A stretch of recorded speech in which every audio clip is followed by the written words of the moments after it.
രാജാവിനെ പീഡിപ്പിക്കാൻ ശ്രമിച്ചു. പാവം രാജാവ് ജയിലിൽ പോയി. 30 നാളും ഈ രാജാവ് വല്ലാതെ പ്രാർത്ഥിച്ചു. അപ്പോൾ സിംഹത്തിൻ കുഴിയിൽ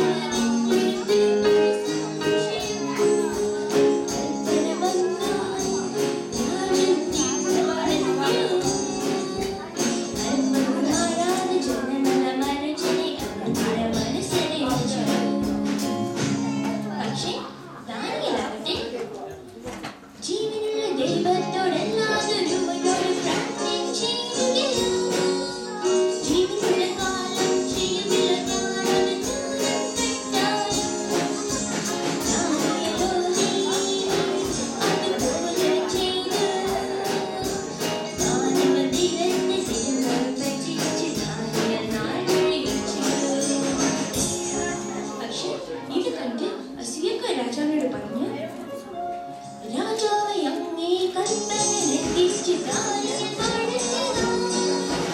രാവിലെ കഴിയും മുൻപേ സിംഹത്തെ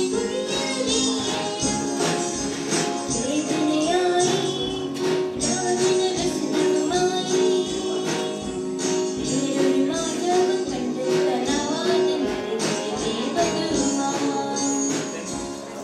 ഒടുവിൽ അസൂയക്കാരുടെ നിർബന്ധം സഹിക്കാനാവാതെ രാജാവ് ദാനിയേലിനെ സിംഹക്കുരുടനെ കൽപ്പന കൊടുത്തു.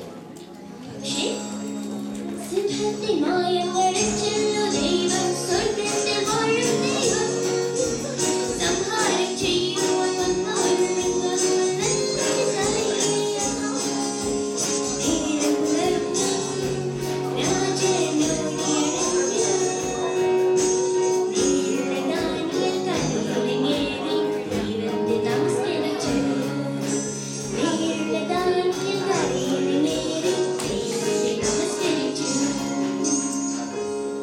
പക്ഷേ ഈ അസൂയക്കാരുടെ ഗുണമങ്ങളെ രാജാവ് സിംഹക്കുഴിയിലേക്ക് വലിച്ചെറിഞ്ഞു.